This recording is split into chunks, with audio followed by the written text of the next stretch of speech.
motivasi gitu ya. Digital culture itu kan bisa dibilang menjadi pondasinya untuk kita melakukan journey dalam sebuah digital transformation. Cara yang paling tepat untuk mulai transformasi digital itu dari mana? Apakah culture-nya dulu itu kita beresin dulu, kemudian baru nanti proses-proses yang manual, data-data yang kusut kita benerin, baru ke proses yang selanjutnya. Tadi Coach Indra sempat sampaikan ada yang 5 level itu. Ya. Itu bertahap dulu dari bawah, dari digital culture-nya beresin, kemudian naik ke atas, atau bisa langsung jump in ke certain level. Oke, bisnis proses redesign deh. Sembari nih kita hire vendor, beresin data-datanya, beresin aplikasi-aplikasinya gitu. Atau misalnya bisa dilakukan paralel gitu semuanya. Ya, ini pertanyaan menarik gitu ya. Pengalaman saya di beberapa perusahaan yang saya ikutin kan gitu ya. Ternyata beda-beda juga sih. Artinya apa? Artinya memang sebenarnya kan ini juga bagian dari sebuah corporate strategi apa yang mau dijalankan dan ingin di-emphasize kan gitu ya. Saya sebut aja ketika saya di Telkom dengan di Indosat itu beda cara memulainya kan gitu ya. Karena saya dua-duanya pernah mengalami di sana. Tapi semuanya berjalan gitu ya karena kita punya desain yang berbeda juga. Nah, untuk mengatasi ini supaya kita juga terus ternavigasi gitu ya. Paling mudah itu sebenarnya kita bisa melakukan dengan assessment dulu gitu. Nah, assessmentnya itu harusnya juga melihat dari berbagai perspektif gitu ya, mulai dari strategi korporasinya sendiri kayak apa, cara mengelola kultur, skill, HR, people, talentnya itu seperti apa gitu ya, terus bagaimana kita bicara tentang customer centricity gitu ya, data drivennya kayak apa, sampai teknologi leadershipnya seperti apa. Menurut saya itu akan membantu kita untuk kemudian memetakan gitu ya, mana yang kita mau spotlight gitu ya dari sekian hasil assessment kita tadi. Nah, menurut saya itu ya yang perlu dilakukan gitu ya. Nah, kita di Cias bisa membantu itu dalam konteks untuk membantu membaca. Karena apa? Kita kan lahir bukan sebagai digital born company. Ya, kita dari sebuah organisasi yang memang lahirnya sudah begini kan gitu ya, walaupun kita terus melakukan perubahan, terus melakukan transformasi gitu, sehingga kita bisa melakukan ini assessment sehingga kita bisa memetakan gitu ya, mana yang kemudian menjadi apakah 3 prioritas utama dan sebagainya kan gitu ya, yang kemudian baru tadi pertanyaannya yang disampaikan Mas Adib tadi, kita akan bisa melihat, oh ternyata kita dari strategi sih nggak terlalu punya yang kita perlu emphasize kan gitu ya. Tapi ini memang talent gitu ya, talent culture yang memang harus dilakukan.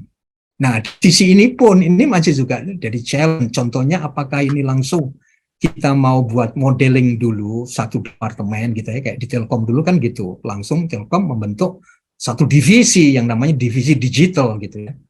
Nah, saya kemudian ditugasi di situ. Jadi mulainya pun tidak langsung company wide gitu ya, karena kan juga cukup gede umumnya kalau di Telkom 15.000 orang gitu ya. Dan kemudian memilih dengan pendekatan satu divisi dulu menjadi model, kemudian baru di roll out ke seluruh ini umpamanya seperti itu. Nah, itu yang menurut saya Mas Adib akan sangat lebih mudah kalau kemudian kita membaca peta existing dulu ya, tadi tentang masalah bagaimana kita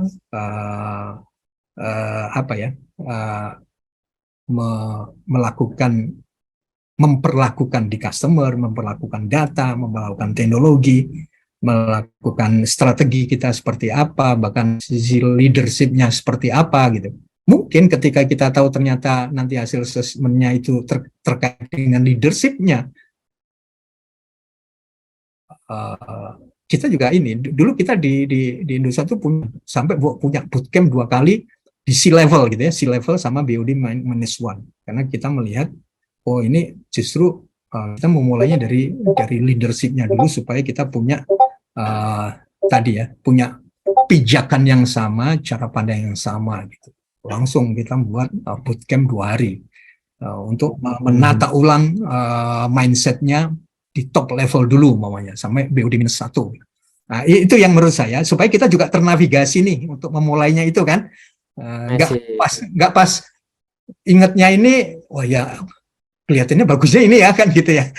Kita Oke. mulai kan gitu kan. Nah, artinya ada sebuah framework yang kita mau lakukan gitu ya. Nah, menurut saya pikir kita membiasakan dengan data driven, maka kenapa kita sebaiknya melakukan assessment. Dari assessment itu akan terpetakan gitu ya, dan kemudian kita ambil mana yang menjadi prioritas, baru kemudian kita memulainya kan gitu ya, untuk mengaktifasinya di Hmm. mana. Kira-kira Beda itu sih. beda kondisi ya, makanya butuh assessment dulu gitu. Yes, betul.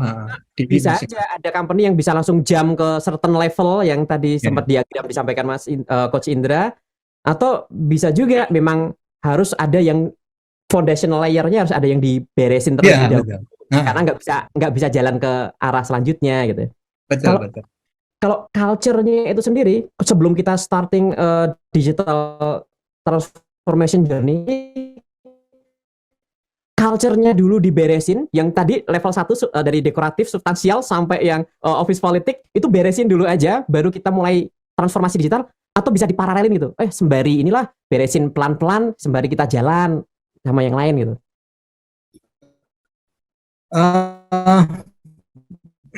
Pengalaman saya sebenarnya bisa, hanya timnya yang berbeda gitu ya. Jadi ada yang beresin di tadi ya,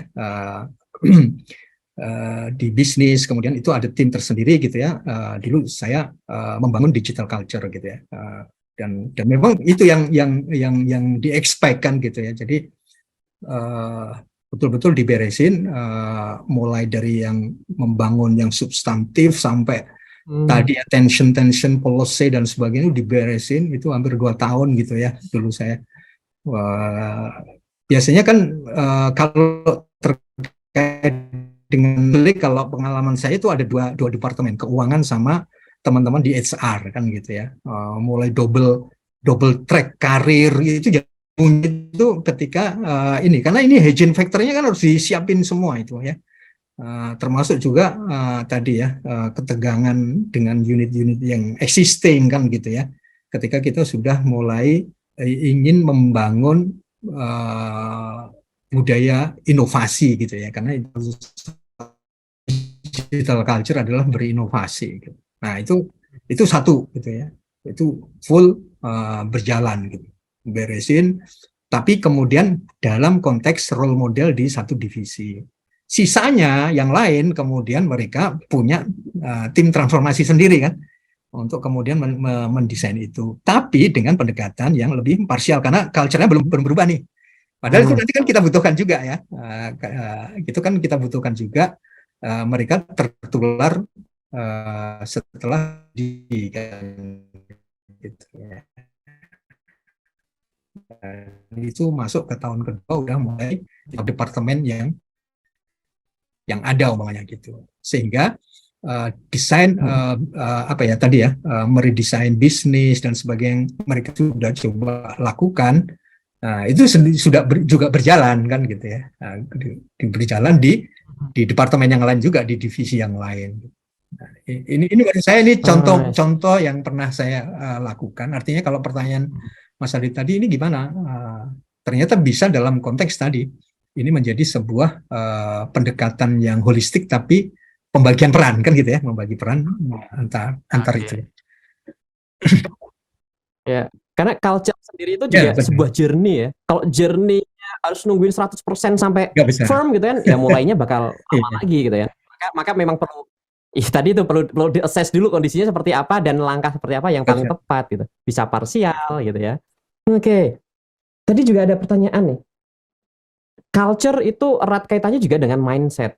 Kalau kita mau menumbuhkan digital mindset, perubahan mindset, mulainya bisa dari mana? Apakah kita langsung ke cara kerja yang baru, misalnya agile ways of working, kita implement di situ, atau kita mulai dari awareness-nya dulu sehingga employee itu merasa sadar dan mau berubah, atau kita bisa nyasar ke kompetensinya, mereka bisa dulu gitu, atau seperti apa urutannya gitu?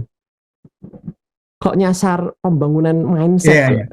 Seringkali jadi PR ya. Ya, sebenarnya kan gini, ketika kita bicara tentang budaya itu, kan selalu ada elemen tentang values, mindset, sama behavior atau practices kan gitu. Jadi ini memang sebenarnya satu kesatuan lah ketika kita ngomong yang dilabelin tentang budaya gitu ya.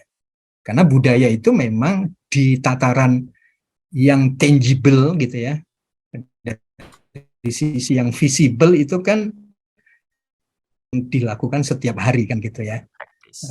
Praktis-praktis yang praktek-praktek yang dilakukan setiap hari dalam sebuah ini. Bagaimana dia mempraktekkan berhubungan dengan customer, itulah budayanya. Wah, ternyata dia mempersulit customer. Nah, tapi kita juga paham bahwasanya itu kan tidak serta-merta, praktis itu tidak serta-merta hadir dari yang ada di belakang praktis itu gitu ya, yaitu sebuah mindset dan values apa yang sedang dilakukan.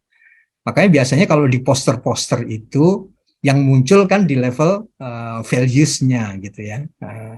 Poster ini harus values kita tentang integrity. Tapi kan yang kita akan dirasakan kan bukan values-nya, tapi praktisnya, demonstrated behavior-nya, apa yang didemonstrasikan orang-orang dalam organisasi itu yang dirasakan orang lain kan gitu. Makanya culture itu sebenarnya kita memperlakukan sesuatu itu kayak apa, dan itulah sebenarnya jawaban itu. Maka sebenarnya kalau pertanyaannya, saya setuju sekali bahwasanya ketika kita bicara tentang culture itu, yang harus dibongkar itu memang mindsetnya dulu kan gitu ya. Mindsetnya itu harus dibongkar gitu ya. Nah, mungkin saya tadi agak melompat langsung ke hal-hal yang sifatnya demonstrated behavior gitu. Tapi sebenarnya ada latar belakang yang mendahuluinya. Gitu. Contoh yang paling penting tentang apa ya, mindset gitu ya, mindset tentang masalah tentang sebuah kegagalan. Itu bahaya sekali kalau kemudian kita cara memperlakukan mindset ini kan kita biasanya kalau ketika kita bicara tentang kegagalan itu ingin menghindari kan gitu ya.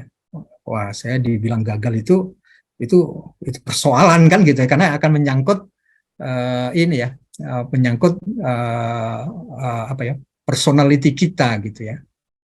Nah, sehingga kita juga harus mengajak mereka berpikir yang lurus tentang bagaimana kita punya mindset yang benar tentang masalah menyikapi sebuah kegagalan. Terus yang kedua, yang saya pikir kita semuanya juga sering tentang growth mindset gitu ya, dan itu kan akan relate dengan apa, demonstrative behavior tentang learning kan gitu ya, karena ketika kita punya growth mindset yang benar, maka sebenarnya kita nggak pernah berhenti untuk belajar karena kita akan haus untuk beradaptasi dan supaya stay relevan kan gitu ya. Kalau kita turun ke bawah ke practices-nya gitu ya. Jadi menurut saya sangat betul gitu ya, bahwasanya ketika kita bicara digital culture itu sebenarnya apa, komponen atau elemen-elemen pentingnya itu sebenarnya juga terkait dengan apa, tentang mindset itu, atau orang bisa bicara tentang core principle gitu ya, tentang yang terkait dengan tadi ya, kebutuhan yang akan menjadi elemennya dalam sebuah aktivasi digital culture gitu. Ya. Kira-kira itu Mas Adi. Nah, ini ada pertanyaan lagi nih Pak. Kalau ngomongin transformasi kan harus ada sisi leadership-nya gitu ya. Dan gimana agar meyakinkan para BOD ini pentingnya digital culture, dan idealnya siapa yang memimpin inisiatif ini, leadership-nya ada di siapa, serta key metrics apa yang bisa dipakai nih untuk mengukur progres transformasi atau aktivasi digital culture ini. Ya, ini selalu menjadi apa ya, menjadi isu yang menarik gitu ya. Karena yang ideal gitu ya, kalau kita bicara ideal, yang memimpin sebuah perubahan budaya itu ya harusnya pemimpin kan gitu ya. Tapi kan ternyata nggak semudah yang kita yang ideal-ideal itu kadang-kadang kan susah hadir kan gitu ya. Nah, ini yang menjadi menariknya di sini kan gitu. Sehingga maka saya ya, hasil pengalaman saya itu at least kalau para pimpinan atau bahkan level BUD itu tidak bisa untuk memimpin, padahal sebenarnya mereka yang harus memimpin sendiri kan ya, seperti tadi di slide saya pertama gitu ya. Ini nggak bisa didelegasikan dan sebagainya gitu ya. Mungkin kita kemarin sempat dengar ya pada waktu di Ciro gitu ya, di rootnya PTPN 4 kan gitu. Ini ada beberapa teman PTPN 4 gitu, dan saya ngelihat ya begitulah seorang pemimpin yang memang harus memimpin sendiri perubahan budaya gitu. Nah, at least kan gini, maka di slide saya tadi ya, saya mungkin nggak terlalu menyentuh, tapi sebenarnya di slide saya ada yang gambar gunung es tadi itu, tugas pemimpin itu ya memang nggak usah banyak bicara kalau bicara tentang kultur kan gitu, nggak usah dipidatokan ya. Jadi justru kita walk the talk dari apa yang sebenarnya sudah kita siapkan untuk kita mau jalankan. Nah, contoh tentang masalah data driven organization gitu, dan itu memang menjadi kulturnya di digital gitu ya. Sebagaimana kita memberikan atensi atau menghargai sebuah data itu kan memang harus diberi contoh sama pimpinannya kan gitu ya. Nah ini menurut saya seringkali nggak, kadang-kadang kan maksud saya juga mungkin ini juga ya kan, kalau beberapa pimpinan, nggak semuanya udah pokoknya gini, ini kan saya yang merintah. Nah, kalau udah pokoknya itu kan nggak data driven kan gitu kan. Nah, artinya dia sendiri nggak walk the talk ya tentang digital culture gitu ya, karena sudah ngomong pokoknya gitu kan. Nah, biasanya beberapa organisasi kan masih ada juga yang pimpinan karena merasa diberi otoritas, dia yang diberi kewenangan, terus akhirnya dia sendiri tidak align gitu ya, atau bahkan kontra dengan apa yang sebenarnya dia mau bangun, yaitu digital culture yang salah satu pilarnya adalah data driven. Terus dia masih di mana-mana, pokoknya kamu lakukan ini aja. Kan ini perintah dari saya, kan gitu kan. Saya nggak tahu, mudah-mudahan bahasa ini nggak familiar lagi kan di teman-teman kan gitu ya. Nah, itu kan berarti dia against tentang apa yang dia pidatokan sendiri kan, artinya kan mungkin dia di beberapa kesempatan gitu menyampaikan, oh kita harus punya digital culture dong. Pas lagi diskusi langsung tidak mencerminkan dia sikap-sikap sebagai seorang yang data driven. Ini datanya gimana? Ini sudah di double check dengan sumber yang lain atau enggak, umpamanya kan gitu, sesimpel itu umpamanya. Data benchmarknya ada enggak, itu akan bisa membantu kita loh kalau kita ngambil keputusan gitu ya, kalau ini ada data benchmarknya, kita enggak hanya dari data internal umpamanya kan gitu. Itu kalimat-kalimat itu kan mahal di dalam di dalam membangun budaya gitu ya. Nah, kalau kalimat-kalimat itu enggak dimunculkan oleh pemimpin, susah gitu, karena siapapun yang ada di dalam tim kita gitu ya, di dalam karyawan, mereka kan pasti akan melihat ini orang pimpinannya aja nggak gitu, saya nanti juga nggak akan dihargai gitu ya. Wah, datanya ini kan udah saya bilang, kamu tinggal ngerjain. Artinya dia ngomong data driven malah nggak dianggap kan, nggak direspek. Ketika sesuatu nggak direspek, berarti ini bukan budaya kita gitu ya. Orang saya ingin menjalankan malah nggak direspek. Oh, sebenarnya budaya kita bukan itu kan gitu kan. Jadi menarik gitu ya. Jadi kembali lagi ada 3 poin tadi yang saya sampaikan di slide itu, pentingnya itu. Bahkan gini, kadang-kadang ketika kita pas diskusi ternyata tim kita punya data atau punya informasi yang lebih valid, bahkan lebih update. Kita welcome nggak? Ya. Ketika justru yang staff kita paling bawah bawa sesuatu yang sebenarnya kita kalau nggak welcome, itu kan berarti kultur top down-nya masih kuat gitu. Kamu kan staff nggak direspek, padahal mungkin dia yang bisa punya gitu sesuatu yang lebih valuable dan relevan sebenarnya dengan topik diskusi itu. Nah ini yang menurut saya yang akan terus dipantau oleh seluruh anggota, dan nanti akan muncul apakah kemudian budaya ini dibayiin atau enggak, itu ya akan kelihatan di situ kan gitu ya. Bagaimana kemudian kita sendiri merespek. Contohnya gini, ini contoh lain juga. Ini pengalaman saya pribadi. Saya ingin memulai dengan teman-teman di tim saya itu menggunakan collaboration tools. Contohnya mulai pakai Slack lah. Teman-teman besok mulai pakai Slack. Habis itu saya juga nggak make. Berarti kan kita membuat resonansi nggak nyambung gitu ya. Pidatonya iya, tapi kemudian dia sendiri nggak nongol di tools kolaborasi itu, atau nanti teman-teman pakai MS Team gitu ya. Itu kan tool kolaborasi yang bagus. Atasannya nggak ini, pasti yang lain nggak, ngapain juga. Nanti atasan kita nggak di situ juga nggak kelihatan kita kan gitu kan. Nggak usah lah kan gitu. Tapi ketika pimpinan jam berapapun nongol di situ, itu kayak apa ya, kayak magnet gitu ya. Untuk magnet, kemudian bahkan kita bisa ngerespon, ngasih like, kasih apalah gitu ya, kasih jempol lah di situ. Wah, bos, itu tulisan saya jam 6 tadi langsung dijempolin kan gitu kan. Wah, besok kemudian ini akan jadi sesuatu kan gitu. Nah, ini kan butuh konsistensi panjang gitu ya, untuk kemudian melibatkan banyak orang. Ini hal yang simpel yang saya betul-betul saya coba desain dulu gitu. Saya coba coba gitu, sehingga kita bisa ngelihat bagaimana sih kemudian peran pimpinan itu. Nah, kalaupun tidak, memang harus ada tim yang membersamai gitu ya. Jadi di saya ada culture agent gitu ya. Nah, culture agent ini yang kemudian menjadi escortnya pimpinan gitu, supaya nggak ada alasan pimpinan tuh nggak terlibat kan gitu. Sekali tidak terlibat, itu berarti memberikan signal apa yang kemudian mau dilakukan ini nggak direspek sama pimpinan. Terus untuk apa kita melakukan sesuatu yang nggak direspek?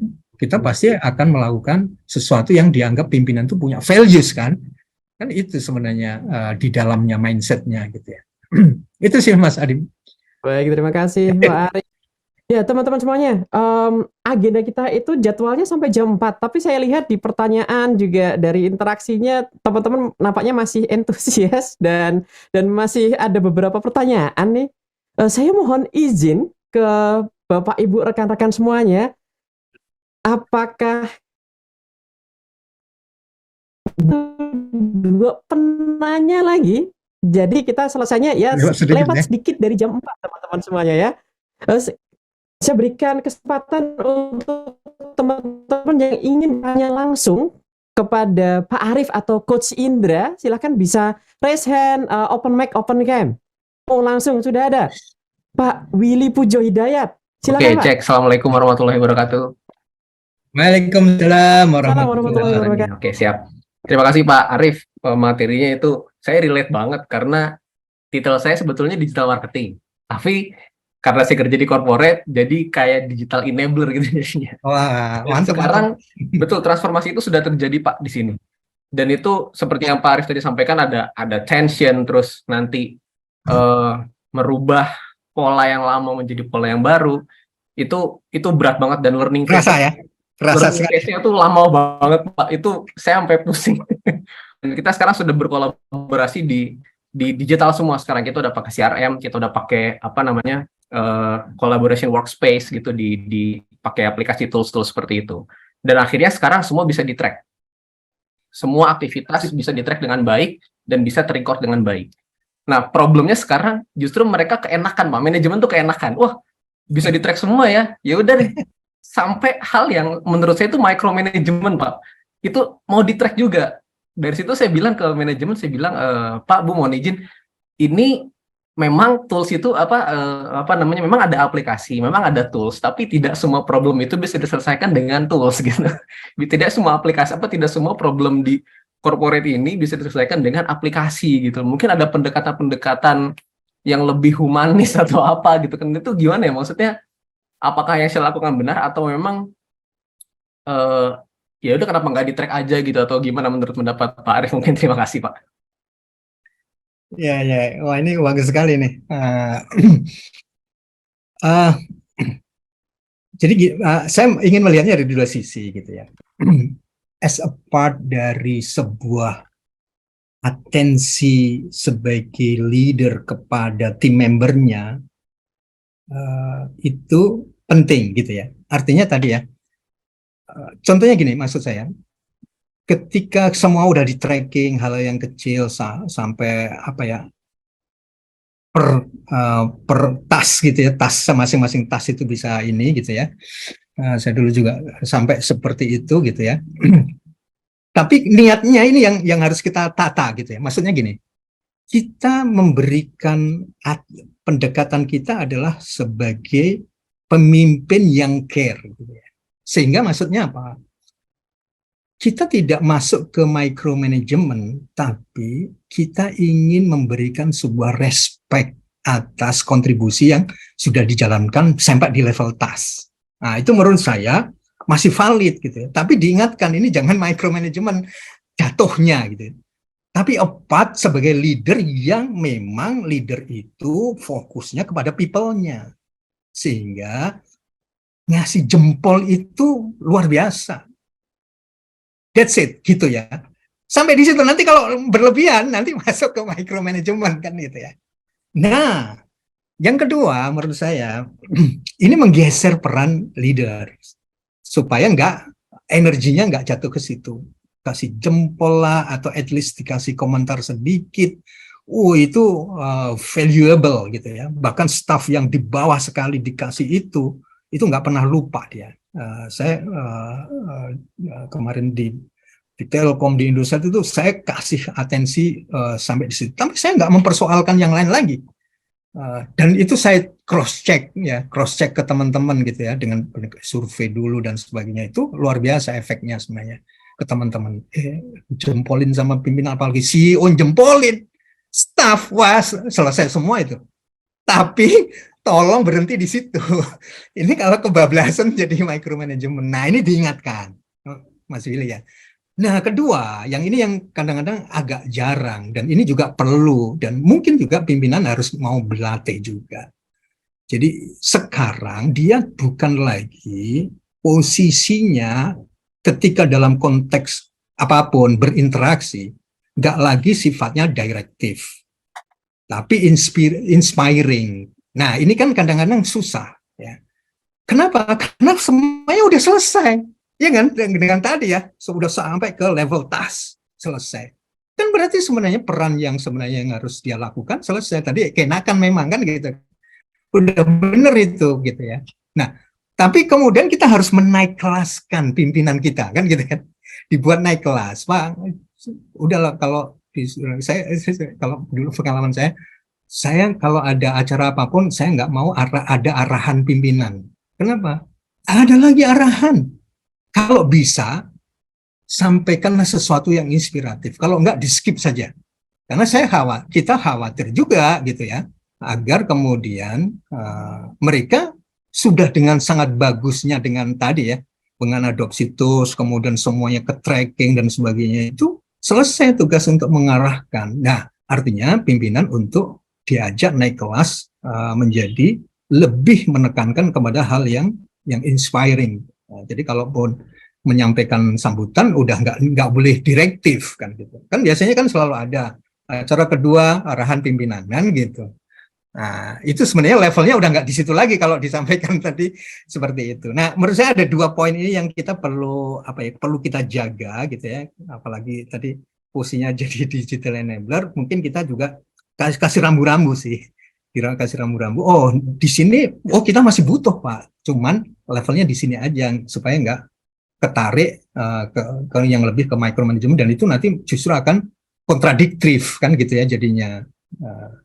Nah, yang kedua tadi bagaimana kita sendiri mendesainkan untuk pimpinan kita agar mereka juga tadi kan kemudian naik kelas untuk menggeser dari direction menjadi sesuatu yang inspiring. Barangkali itu yang saya bisa respon.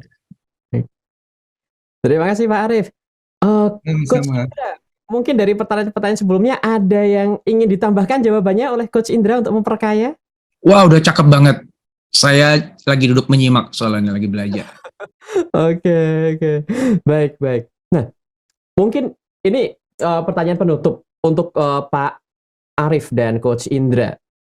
Bagi organisasi-organisasi yang masih terjebak dengan hal yang dekoratif yang tadi disampaikan oleh di slide-nya Pak Arif itu, yang sekarang masih terjebak di dekoratif nih, hal terdekat ke depan yang perlu dilakukan oleh perusahaan agar bisa sukses menjalani journey transformasinya, itu apa nih? Mungkin ada pesan-pesan dari Pak Arif ataupun Coach Indra.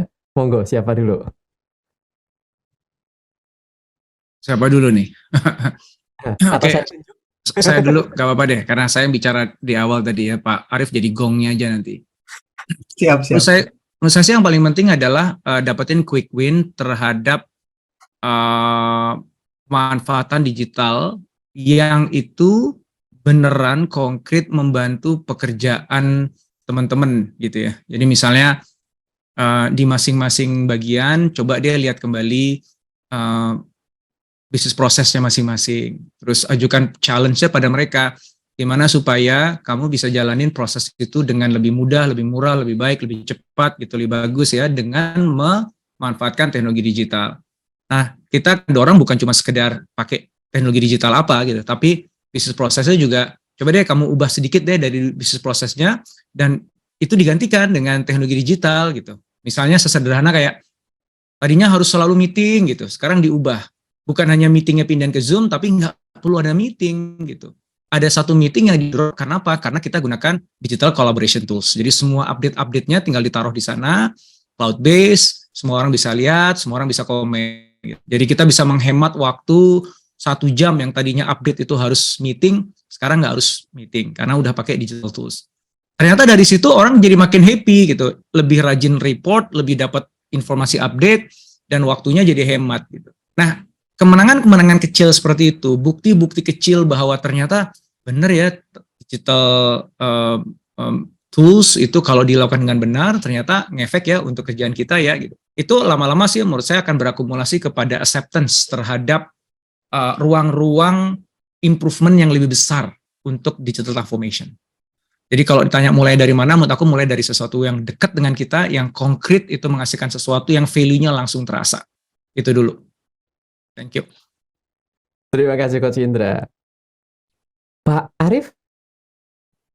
Ya, saya saya selalu percaya terhadap orang gitu ya. Jadi apapun yang kita inginkan, apakah itu perubahan, transformasi digital, perubahan apapun kan. Kata kuncinya kita akan bicara tentang orang. Orang itu berarti kemudian kita akan menggali gitu ya. Dia akan menanyakan apa manfaatnya buat saya gitu ya. Kemudian sejauh mana kesiapannya, apakah mereka juga mau buy-in dan sebagainya.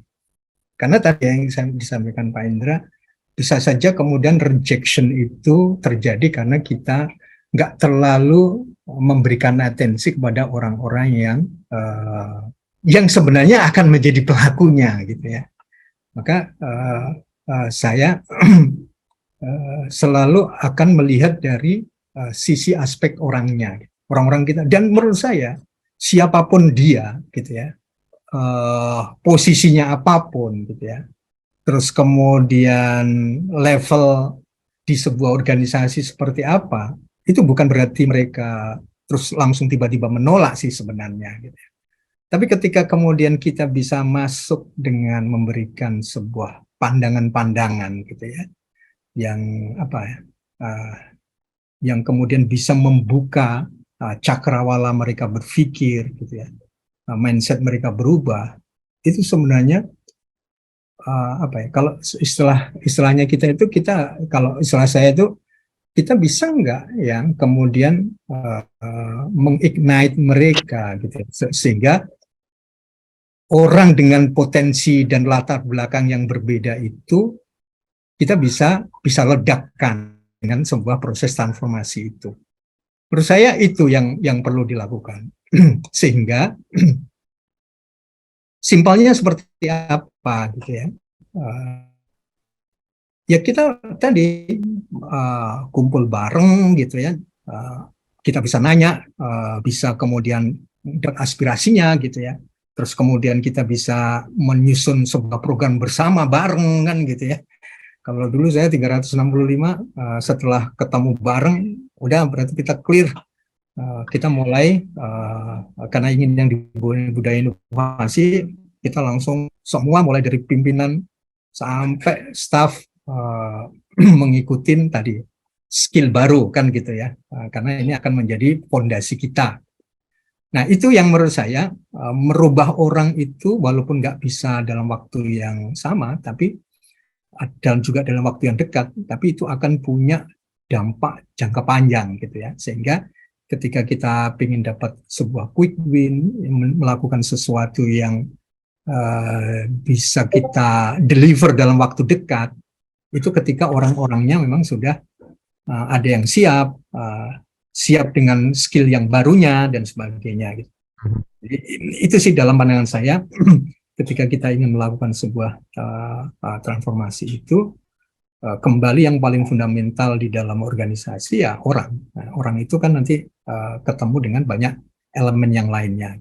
Itu sih dari saya.